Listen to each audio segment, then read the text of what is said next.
बात की है। स्पीकर देवनानी का इस वक्त एसएमएस अस्पताल में इलाज चल रहा है। जैसा कि आप जानते हैं कि कल पटना में स्पीकर वासुदेव देवनानी को सीने में दर्द की शिकायत हुई थी और उन्हें उसके बाद पटना में हॉस्पिटल ले जाया गया था, जहां पर उनकी स्थिति स्टेबल हो गई। लेकिन फिर डॉक्टर्स ने उन्हें सलाह दी कि उन्हें आराम करना चाहिए और फिर उसके बाद वासुदेव देवनानी को पटना से जयपुर लाया गया। जयपुर के एसएमएस हॉस्पिटल में उनका इलाज चल रहा है और मुख्यमंत्री भजनलाल शर्मा स्पीकर देवनानी से मिलने के लिए पहुंचे।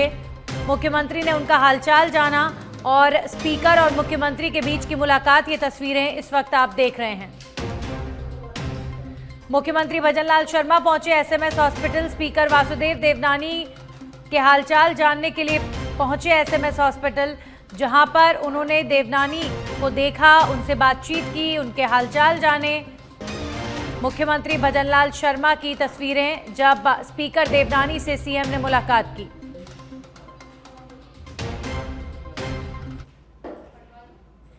और अब खबर जयपुर से, जहां पर नवीकरणीय ऊर्जा पर क्षेत्रीय समीक्षा बैठक हुई है। होटल आईटीसी राजपुताना में ये बैठक हुई। नवीन एवं नवीकरणीय ऊर्जा मंत्रालय की ओर से आयोजन किया गया।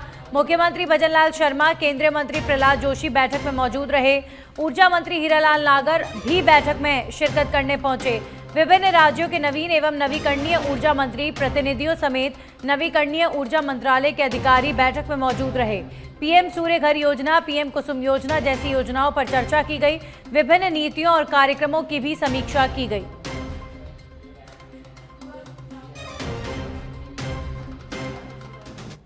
कि राजस्थान को कैसे ऊर्जा के क्षेत्र में हम देश के ऐसे अग्रणी राज्य को बनाएं, और उसके लिए जब भी आप दिल्ली पधारते हैं और सहयोग के लिए कहते हैं, हमेशा हमें चाहे वो 2000 मेगावाट का बैटरी स्टोरेज मिला हो तो आपके सहयोग से, चाहे हमें कुसुम सी योजना हो, कुसुम ए योजना हो, ऐसे कई सहयोग हमें मिले हैं, जिससे ये लगता है कि राजस्थान के प्रति आपका जो सहयोग है और वो डबल इंजन की सरकार का ये नतीजा है।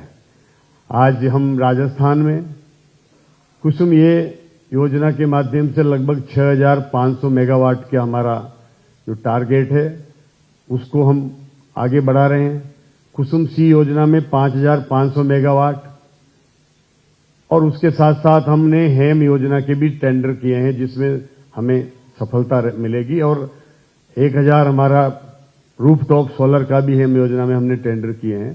तो लगभग 17000 मेगावाट का सोलर के प्रक्रियाधीन है, टेंडर कर लिए गए हैं, कुछ अवार्ड भी कर दिए गए हैं।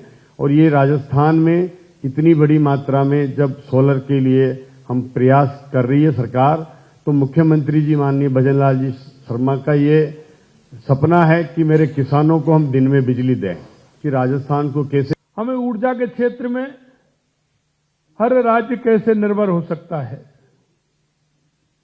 इसलिए मैं सभी हमारे राज्यों के पधारे मंत्रीगण, भारत सरकार एवं विभिन्न राज्यों के सभी वरिष्ठ अधिकारीगण, उन सभी का हार्दिक स्वागत और अभिनंदन करता हूं। आज इस रीजनल वर्कशॉप में आप सभी के साथ अक्षय ऊर्जा के महत्वपूर्ण विषयों पर चर्चा करने के लिए मैं आपके बीच आया हूं। निश्चित रूप से मैं अपने आप को सौभाग्यशाली समझ रहा हूं, क्योंकि राजस्थान एक ऐसा प्रदेश है कि राजस्थान ऊर्जा के क्षेत्र में अपनी आवश्यकता तो पूरा करेगा ही, लेकिन आने वाले समय में राजस्थान पूरे देश को ऊर्जा के क्षेत्र में काम करेगा और पूरे देश के लिए ऊर्जा देगा। क्योंकि हमारे पास जिस तरह से अभी हमारा राइजिंग राजस्थान हुआ, राइजिंग राजस्थान में हमारा 35 लाख करोड़ रुपए के एमओयू हुए, लेकिन उसमें सबसे ज्यादा 26 लाख करोड़ रुपए के हमारे बिजली ऊर्जा के क्षेत्र में हुए हैं। हम समझ सकते हैं कि ऊर्जा के क्षेत्र में जिस तरह से आपने अपने विचार, गणमान्य व्यक्तियों ने विचार रखे हैं, आदान प्रदान के लिए एक विशेष अवसर मिला है। ऊर्जा किसी भी देश के विकास का मूल आधार है। ऊर्जा उपलब्धता, औद्योगिक विकास, आर्थिक समृद्धि और सामाजिक कल्याण का मार्ग प्रस्तुत करती है। इसके बिना किसी भी आधुनिक समाज की कल्पना आज के संदर्भ में अधूरी है। ऊर्जा सुरक्षा और सतत विकास के लक्ष्यों को प्राप्त करने के लिए हमें ऊर्जा के दक्ष उपयोग, नवीकरणीय स्रोतों को अपनाने और नई ऊर्जा नीतियों को विकसित करने की आवश्यकता है। वहीं जयपुर से खबर है, जहां पर उप मुख्यमंत्री दिया कुमारी की अध्यक्षता में बैठक हुई है। पर्यटन, पुरातत्व और आमेर विकास प्राधिकरण की समीक्षा बैठक हुई। बैठक में पर्यटन शासन सचिव रवि जैन, पर्यटन आयुक्त VP Singh, RTDC MD Sushma Arora और पुरातत्व एवं संग्रहालय निदेशक पंकज धरेंद्र, आमेर विकास प्राधिकरण के सीईओ समेत तमाम अधिकारी मौजूद रहे। शासन सचिवालय के मीटिंग हॉल में बैठक आयोजित की गई।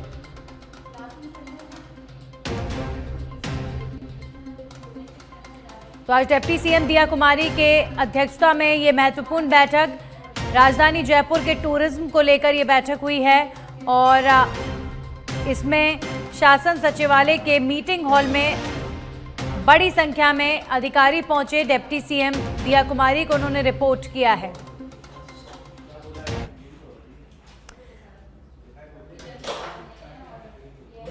वहीं राजस्थान स्टेट ओपन स्कूल परीक्षा का परिणाम आज शिक्षा संकुल में शिक्षा मंत्री मदन दिलावर के जरिए जारी किया गया। इस बार नवाचार करते हुए कॉपियों की जांच डिजिटल माध्यम से की गई, जिसके कारण कॉपियां जांचने में आसानी हुई। आपको बता दें कि कक्षा 10 और 12वीं स्ट्रीम 2 और पूरक परीक्षा का परिणाम जारी किया गया है।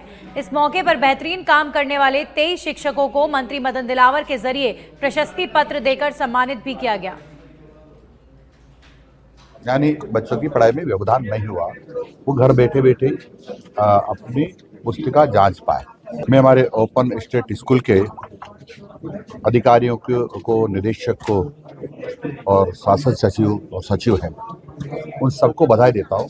उन्होंने नवाचार करके एक बहुत अच्छा काम किया है, जिससे सरकार की धनराशि की बची है। तो स्कूलों में जो पढ़ाई में व्यवधान होता था, क्योंकि बहुत सारे अध्यापकों को इसमें लगाया जाता था, वो भी बच्चों को जो पढ़ाई में व्यवधान होता था उससे ही बचत हुई है। यानी बच्चों की पढ़ाई में व्यवधान नहीं हुआ, वो घर बैठे बैठे अपनी पुस्तिका जांच पाए। वहीं जयपुर से खबर है, जहां स्वास्थ्य विभाग में बैकडेट में किए जा रहे हैं ट्रांसफर। बैकडेट में 24 कार्मिकों का ट्रांसफर हुआ है। 2 सीनियर नर्सिंग ऑफिसर का तबादला हुआ, 18 नर्सिंग ऑफिसर और 4 एएनएम का तबादला हुआ। निदेशक ने जारी किया आदेश। स्वास्थ्य विभाग में बैक डेट में किए जा रहे ट्रांसफर और बैक डेट में 24 कार्मिकों का ट्रांसफर हुआ है। स्वास्थ्य विभाग में बैक डेट में ट्रांसफर किए जाने की खबर, जिसमें जानकारी हम आपको दे रहे हैं। 2 सीनियर नर्सिंग ऑफिसर का तबादला किया गया है और 4 एएनएम का भी तबादला किया गया है। अब खबर झुंझुनू की खेतड़ी से है, जहां पर जिला बनाने की मांग को लेकर धरना प्रदर्शन लगातार जारी है। आपको बता दें कि संघर्ष समिति ने एसडीएम कार्यालय के सामने पूर्व विधायकों का पुतला फूका। जानकारी के अनुसार विधायकों ने नीम का थाना जाकर जिला बनाने की मांग की थी।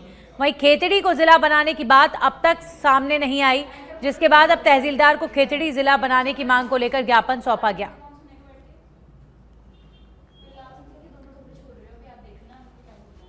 खेतड़ी काफी समय से खेतड़ी को जिला बनाने की मांग चल रही थी।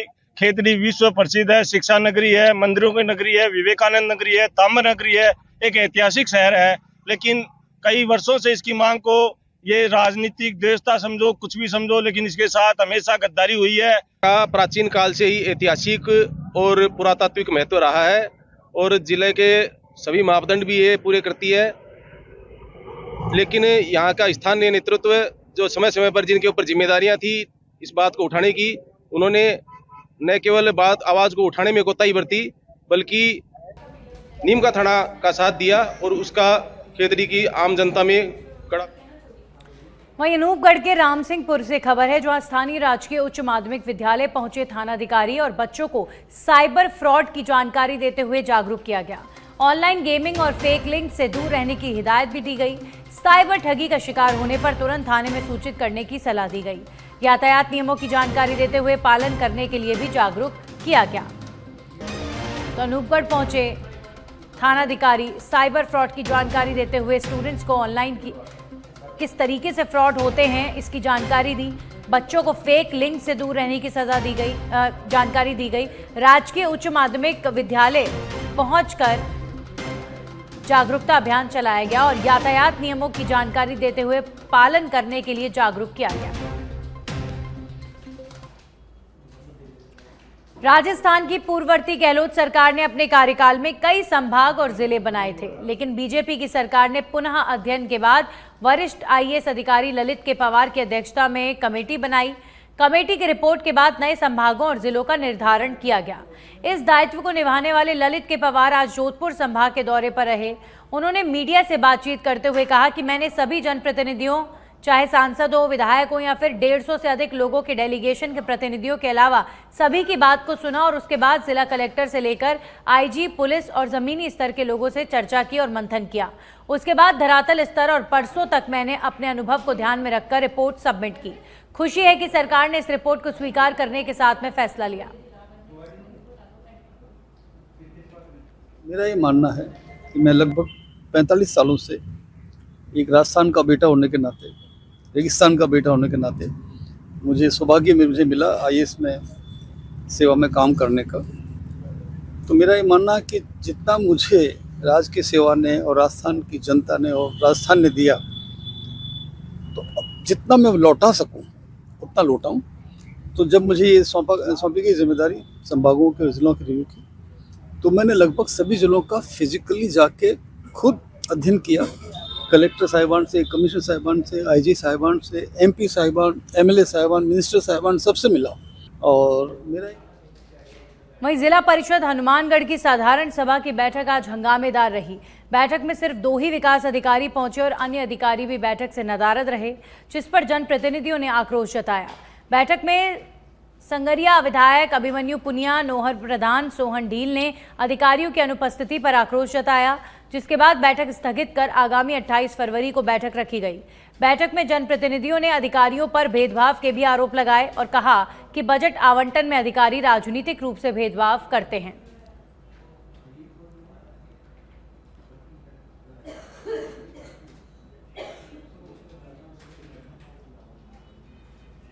प्रसिद्ध सिलीसेट झील इन दिनों आकर्षण का केंद्र बनी हुई है। झील में हजारों की संख्या में मगरमच्छ मौजूद हैं, जो सर्दियों के दिनों में धूप सेकने के लिए झील से बाहर आ जाते हैं, जिन्हें देखने के लिए बड़ी संख्या में पर्यटक पहुंच रहे हैं।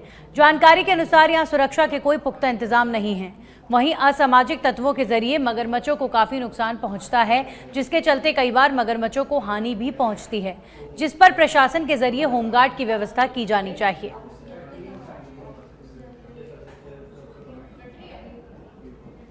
और अब खबर जयपुर से है, जहां पर उल्लास नव भारत साक्षरता कार्यक्रम के अंतर्गत मेले का आयोजन किया गया। मेला इंदिरा गांधी पंचायती राज और ग्रामीण विकास में आयोजित हुआ। इस मौके पर शिक्षा मंत्री मदन दिलावर मेले का जायजा लेने पहुंचे और साथ ही मंत्री मदन दिलावर ने दीप प्रज्वलित कर कार्यक्रम की शुरुआत भी की।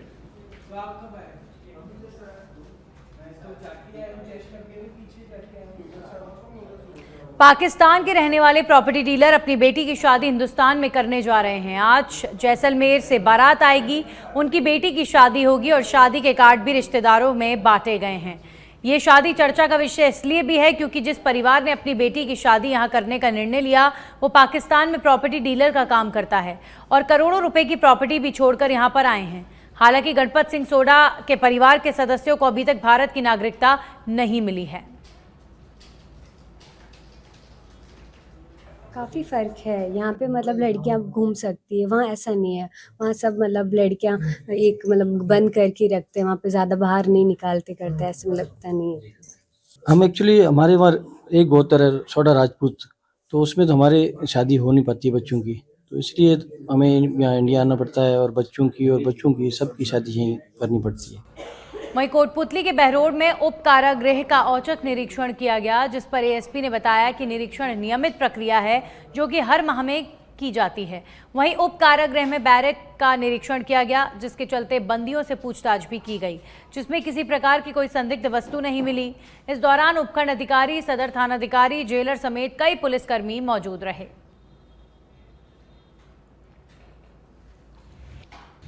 हमारी नियमित प्रक्रिया है।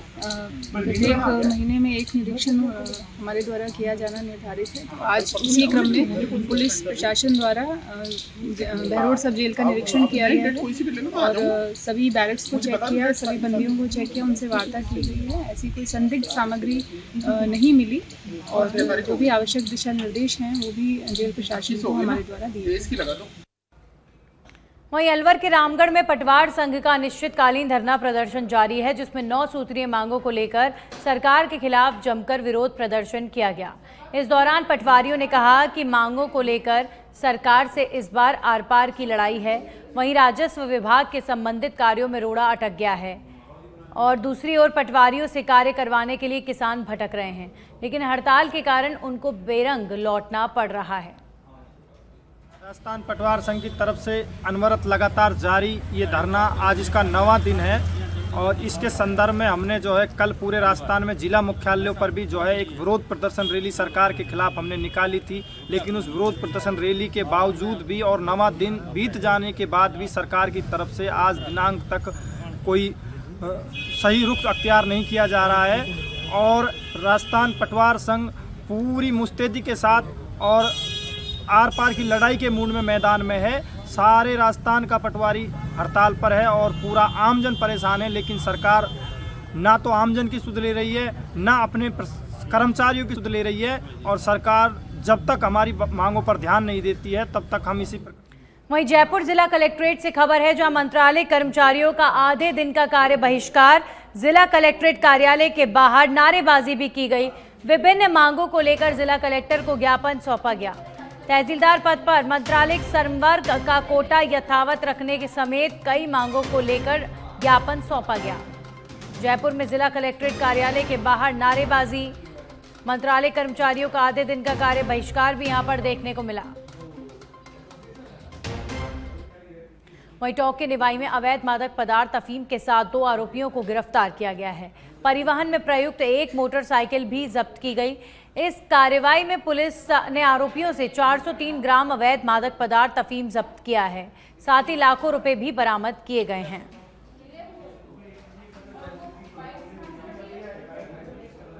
और अब खबर जैसलमेर के रामदेवरा से है, जहां पर जोधपुर रेंज आईजी रामदेवरा पहुंचे। उनका समाधि समिति की तरफ से स्वागत और अभिनंदन किया गया।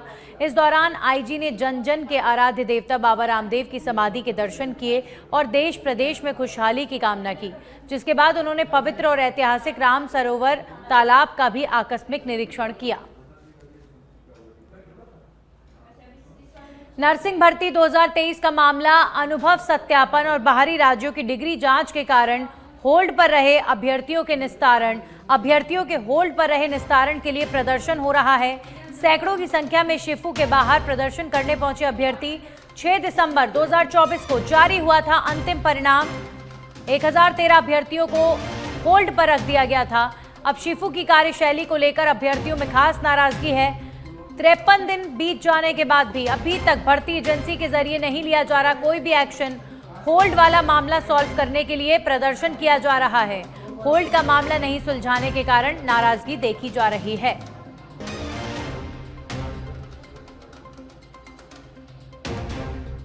में अभ्यर्थी है 1033 है ना। टोटल 8000 की भर्ती थी, उसमें 7000 को तो परमानेंट पोस्टिंग मिल गई है और हम 1033 अभ्यर्थी है जिनको होल्ड पे रोका गया।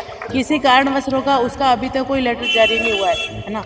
और सीपू में हम कम से कम 15-20 बार जाके आ गए। बार बार हमारे को यही बोला जा रहा है कि आपका काम चल रहा है 20 तारीख तक लेटर जारी हो जाएगा, लेकिन सर अभी तक जारी नहीं हुआ है। इस वजह से हमने अभी अनिश्चितकालीन धरना स्टार्ट किया है। जब तक हमारा लेटर जारी नहीं होगा तब तक हम यही धरने पे बैठे रहेंगे। मेरे पति ये नर्सिंग कर्मचारी 2023 की भर्ती, वो बार बार सीपू के ये कार्यालय के चक्कर काट रहे हैं, आश्वासन दे रहे हैं कि 30 तारीख को लेटर जारी किया जाएगा। अभी तक कोई नहीं तो आश्वासन से। वहीं दौसा में सिकंदरा पुलिस ने एक अवैध मादक पदार्थ बेचने वाले युवक के खिलाफ कार्रवाई की है।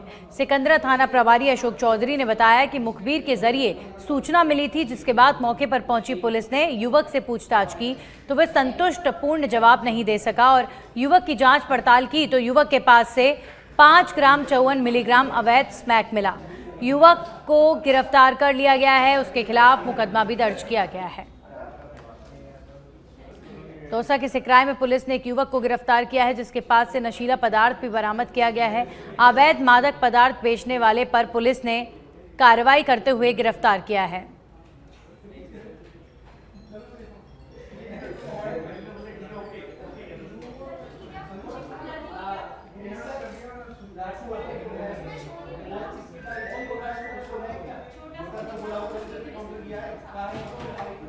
और इस खबर के साथ ही बुलेटिन में इतना ही। नमस्कार। खबरों में आगे बढ़ते हुए उससे पहले बात कर लेते हैं शिक्षा मंत्री मदन दिलावर का बड़ा बयान। चित्तौड़गढ़ में 2 टीचर्स के अश्लील वीडियो मामले में दिलावर का बड़ा बयान सामने आया है। दोनों टीचर्स को बर्खास्त किया गया है। दिलावर ने कहा दोनों टीचर्स को बर्खास्त कर दिया गया है।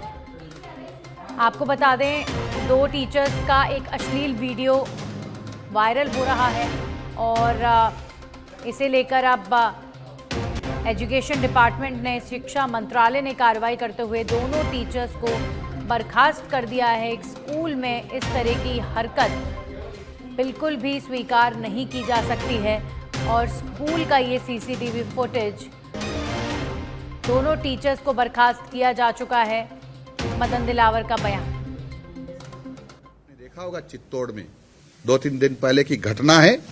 उस घटना एक स्कूल में प्रेम प्रसंग चल रहा था, आप सबने देखा और दिखाया लोगों को। उसकी ज्यादा वर्णन में नहीं करना चाहता। उनको हमने बर्खास्त कर दिया है। अब बर्खास्त कर दिया है, हमने उसको सस्पेंड करके तुरंत जो सुनवाई होनी थी, जो विधि की प्रक्रिया अपनानी थी, वो अपनाते हुए हमने उनको तुरंत बर्खास्त कर दिया है। जिसमें अरविंद नाथ व्यास है, जो लेवल 2 के हमारे टीचर थे, और ये सालेरा गांव है चित्तौड़ जिले का, उसे पढ़ाते थे। इसलिए कांता पंडिया को भी हमने बर्खास्त कर दिया है।